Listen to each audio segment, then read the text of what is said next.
Hello, greetings, and namaste. My name is Philip, and welcome to this video, which I am calling The Story of Separation and the End of Suffering. The key word here actually is story. This is just a story. It's me trying to put this story down on one page of paper in a very simplistic way so that the spiritual seeker can understand how separation begins in the first place and how that separation, the experience of separation, can end. The end of suffering, the end of separation. Now, I'm only using words. I'm a parrot, as Nisargadatta Maharaj says. I'm simply sharing thoughts, ideas, concepts which I have heard from Sri Nisargadatta Maharaj and Tony Parsons.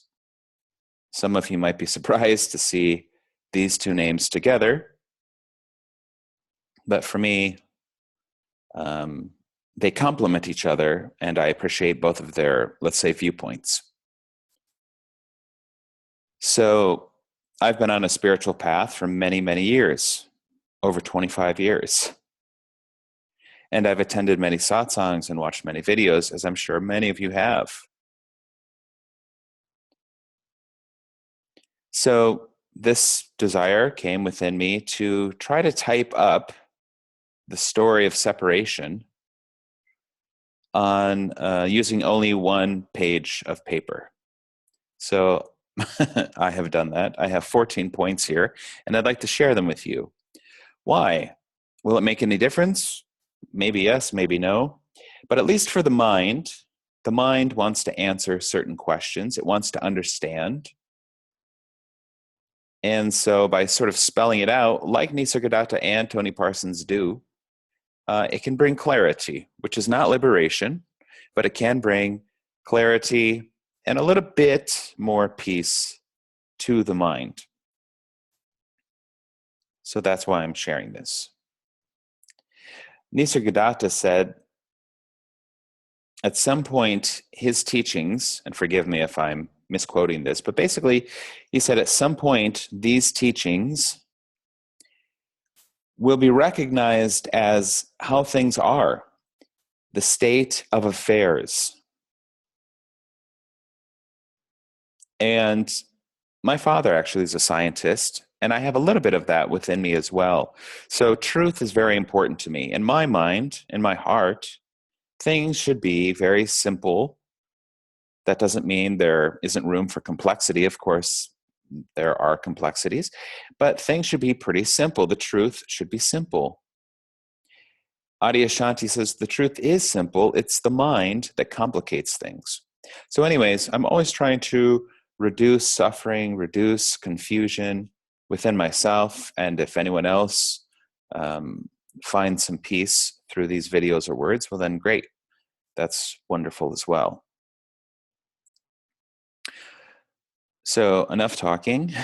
Let me begin by going through these points. And I would say the first 9 or 10 are somewhat chronological in a sense. They're linear. One step follows another. But then 10 through 20, it's just me trying to share what I think are important points. And then at the end, I will offer what Nisargadatta and Ramana Maharshi said about ending suffering. By the way, Nisargadatta said I think it was Nisargadatta or Ramana Maharshi, they said that just to know that the end of suffering is possible is a great thing. So let's just think about that there can be an end to suffering. There definitely can be an end to what we would call the ego, the pseudo-self, the psychological self. There are many names for it. But this illusion and the experience of separation, there can be an end to that. Many people like Nisargadatta and Tony Parsons, have spoken about that. So just to know that it exists plants a seed within all of us. And that seed, I believe, does blossom, grow, and at the right time, it blossoms and there is fruition, right? There is the end of suffering, the end of separation. So without trying to create that as a goal, but just again to speak about what is. Byron Katie says, God is what is. God is this. So what is happening? Let's look. Let's notice. Let's explore. Yeah? And let's begin. So, number one, I wanted to start with this. A man and woman are brought together by desire and have sexual intercourse. Now, I think that, we ask, why am I here? Did God bring me here? Do I have a mission, a purpose? And I think it's kind of funny, actually, that we have to realize that one reason we are here is simply because a man and a woman came together, brought together by desire, and had sexual intercourse, which could have lasted anywhere from 5 minutes to an hour and a half or something. But because of their desire to be together, we have been created as a human being. I find that kind of interesting. Number two, obviously, we have to look at the biology. The sperm and the ovum come together, and basically, not in all cases, but basically after 9 months, a baby is born. Now, when that baby is born, that infant does not know itself. The reactions of hunger, thirst, they simply take place all by themselves. The human body functions all by itself. These are physical things. When life is there, but inside that child, that state of knowingness has not yet developed or matured fully. So this baby is in a state of ignorance. Now, many scientists will say that number four, after 1 or 2 years, the child comes to know itself. It comes to recognize its mother, its father. When the child knows itself, its knowingness has begun. I was going to say just earlier that scientists say that it can happen at any point in time, basically, but it's around 1 or 2 years. And they have these tests where at some point the baby looks in the mirror, or the toddler, the child, and recognizes itself. Oh, that's me. I'm that body. That's my reflection there in the mirror. So number 5, the knowledge I am is attained. The child doesn't know who it is, but it knows it is something. It is now self-conscious, self-aware. It identifies as that form.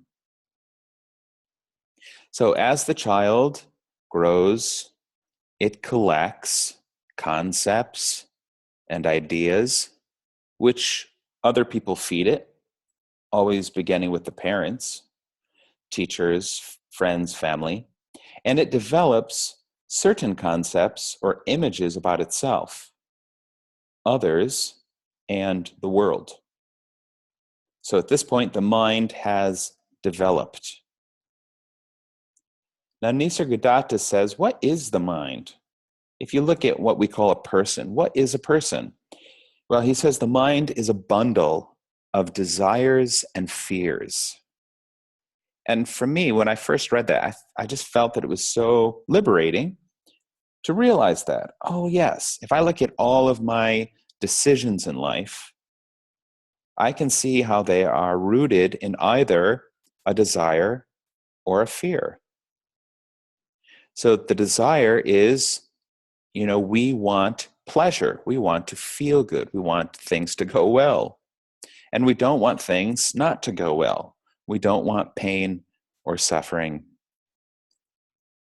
on any level, emotionally, physically, etc. So the mind, it wants to survive, it wants to exist, and it wants to be. Nisargadatta called this Atma Prem, love of self. This is not just the mind, but what we would call the person. The person wants to be. I would say the body even wants to be. It has this natural instinct to survive, to function well. It heals itself. It wants to continue. The mind, the ego want to continue. But somehow, in some way, they know that they can't and they won't. For whatever has a beginning has an end. Also, we should say here that in reality, there is no mind. Can you show me a mind? There's simply consciousness and thoughts. But we call the mind, the intellect, etc. So we can speak about different aspects of the functioning of consciousness. So all of this is actually, of course, happening in the brain. And scientists can show a lot about how the sense of self is created in the brain. And it's interesting, it's not just one spot, one location in the brain. It's sort of a combination of many different points in the brain, all working together to form a self-image. Nisargadatta says it's perfectly natural that consciousness, which is formless, identifies with the form of the body. This happens over the time of the incarnation or life of that body. Children are usually very fearless, and they run around and they kind of just think they'll live forever. Usually, though, as that human being grows and gets older and older, it starts solidifying. They feel more like that body. They don't feel so eternal, let's say. They feel the weight, let's say, of birth and death. So number 8, the individual sees itself as the subject, of course, I am, and everything else as an object and as a separate object. So I and other, I and world, I and you. So again, with time, beliefs and belief systems are created and further developed, even philosophies, etc. And the sense of being a separate self solidifies even more, as I was just saying. We could say the person has been created. Tony Parsons would call it the me story. It's functioning. The me story itself is duality. It is dualism. So this me also feels that it has free will and choice, that it is autonomous. Okay, so that's the beginning. Let's say 1 through 9 is sort of the beginning, right? How the pseudo-self, the individual entity, the psychological self, the ego, the separate self, the phantom self, there are many names for it, how it is created in the brain. Remember, it's just created in the brain. You can't find it. You can't hold it. That's the whole thing. It's not there, actually. It's just a functioning. It's a process that's happening in the nervous system, in the brain, etc. So, number 10. Now, at some point, what can happen, I won't say it always happens, but what can happen is the person either begins to suffer or to become curious. So that's kind of how I see it.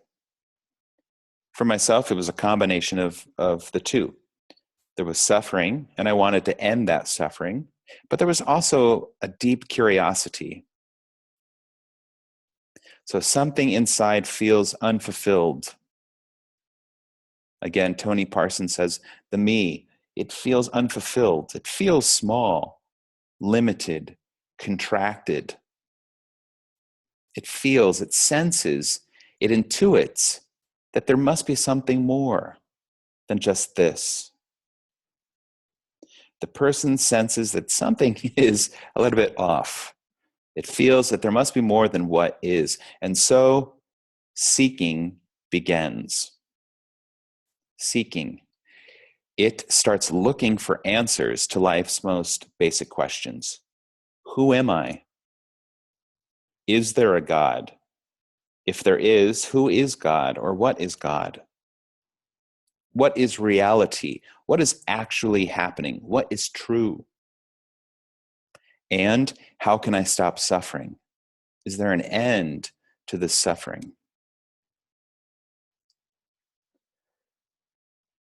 So, number 11, the person seeks answers from many different things: religions, philosophies, books, teachers, therapy, spirituality, spiritual practices. It looks mostly outside of itself for the answers. However, at some point, the person meets someone who tells them to stop looking outside and to look within. All of the answers are within you. Seek, and you shall find the truth which will set you free. Now, we don't have to label this person. It could just be anybody, actually. It could be a friend that gives you this advice. But typically, we would call this person a guru, a spiritual teacher of some sort. So, number 12, when Nisargadatta Maharaj met his guru told him, I'm paraphrasing again, but I believe he said something like, "You are the Para Brahman. You are the absolute supreme reality." And Nisargadatta said, I just believed him. It's like truth recognizes truth. His words entered into his being, and he believed him. His guru said, focus on I am to the exclusion of all other thoughts. Nisargadatta says the mind will reject this process in the beginning, but if you continue, you will be able to focus on I am, not just the thought of I am, but the sense of being. Abide as the consciousness. Because I am is the only thing you actually know to be true. Not I am this or I am that, but just this I amness. You know that you exist. You know that you are aware. Nobody can tell you that that's not true or that it is true. It's your own subjective experience. I am. So get rid of all other concepts and just be. Reside as this beingness, this pure being. Ramana Maharshi said it this way: if you focus on the sense and the feeling of I long enough and strongly enough, it will disappear. And what will remain is the awareness of your true nature, the immanent, universal I, the pure I of pure consciousness, which is not a separate I, it's a universal I. Nisargadatta says, ironically, the teaching that dissolves the individual is what the individual seeks, which is kind of funny. So the I wants to get rid of the I. Now, if the I tries to fight with the I and, kill the I, you can see that it's sort of like chasing its tail. So it doesn't quite work that way. You just have to see, as Tony Parsons says, it doesn't actually exist. There is no I. You can't find an I. That's why self-inquiry can be so powerful so quickly, because you look inside and you don't find a separate self. You can find a body. Actually, do you even find a body? You find the five senses. There's a sense of touch, touching the body, touching the skin. You see thoughts, emotions, sensations, but do you find a solid center? No. So, number 14, the last point. So again, you are the absolute supreme reality, which is prior to consciousness, prior to awareness, prior to being and non-being, duality and non-duality, prior to all concepts, prior to nothing and everything. In reality, Nisargadatta says there is no individual entity. When the building collapses, only space remains. When the body dies, only space remains. When the pseudo-self dissolves or disappears, only the Parabrahman remains. Ramana said, go back the way you came. Return to the self, which you've always been. Abide as that. Rest as that. Carl Wren says, be that which you cannot not be. Be what you are prior to all concepts, thoughts, beliefs, feelings, sensations, everything that comes and goes. Be prior to that. Be aware of all of these changing things and find out what remains after everything comes and goes. Find out what is. Nothing appearing as everything. Tony Parsons says, all there is energy. There's just energy, intelligence, creativity, the play, divine Leela. But again, Nisargadatta in his book, Prior to Consciousness, says, yes, God is the totality of consciousness, but you are even prior to that. Ramana Maharshi says, you are awareness. Your name is awareness. But in a sense, you can be even prior to that, because usually awareness is still implying a duality. I am aware of, or even awareness is aware of. There's a sense of duality. So awareness is the context, consciousness is the content, and perhaps these are the two sides of the one coin of pure being, with a capital B, that being which is prior to being and non-being.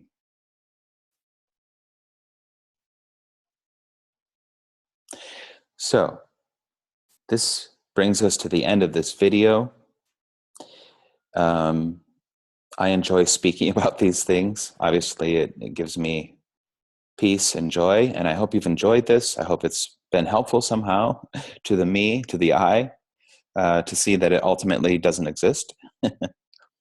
And perhaps it has provided a bit of clarity for the mind. I say that in all humility. Of course, I'm not really using my words. These are all words that I have listened to over the last 25 years. And they have been helpful for me. And they have changed my life. So may all beings be free of suffering. May all beings be at peace. May all beings be, what can we say, enlightened, self-realized.